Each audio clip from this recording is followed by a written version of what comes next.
What's going on, guys? It's going to be the third episode of 24 hours of Black Ops 2 footage. We're going to be playing some carrier team deathmatch.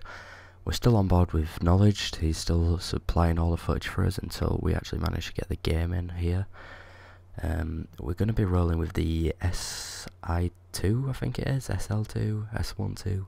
Can't really see what that says down there. The middle letter or number doesn't really doesn't show up. Well, it does show up very well. I just can't see like what it is.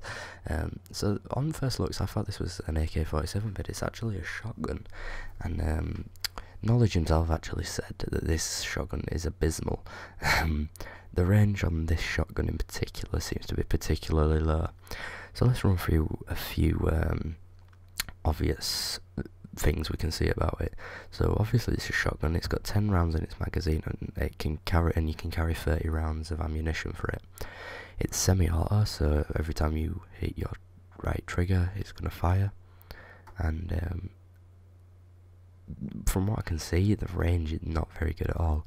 It only seems to get the kill when you're right on top of them, and it still takes 3 or 4 shots, as you probably as you probably saw at the beginning of the gameplay. He was essentially right next to the guy, and he still managed to, still had to put like 4 rounds in it, and that guy there should have at least got a couple of hit markers, I think, anyway.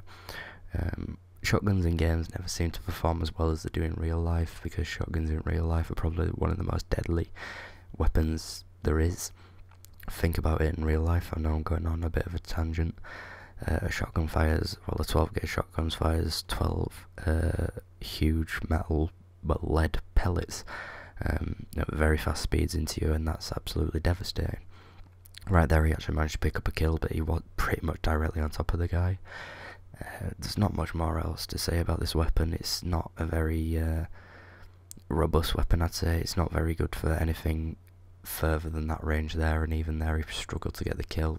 He put about 7 rounds in, and yeah, right here took all 10 rounds, and at that range, really, I think you should be able to pick him off a lot easier. Look right there, another 9 rounds. It's not a very powerful weapon. Well, it is a very powerful weapon, but only at very, very close range.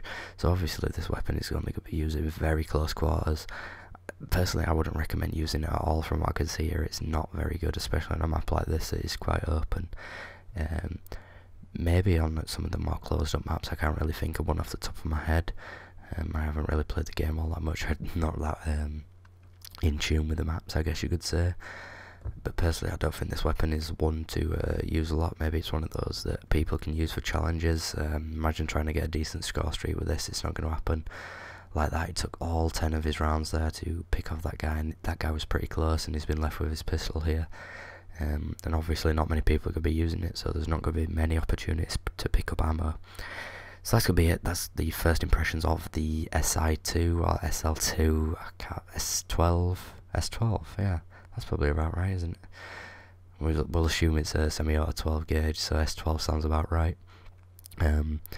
Obviously it's magazine loaded, so you don't have to put the pellets in, not the pellets, the shells in one by one. I guess that's one of the caveats to it. You can actually load it a lot quicker.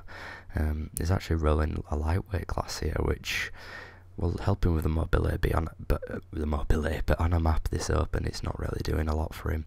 I think at the moment he's still experimenting with classes, and we'll see what he comes up with next. Hope you enjoyed this episode. Remember to subscribe for more of the 24 hours of Black Ops footage. I'll see you next time. Bye bye.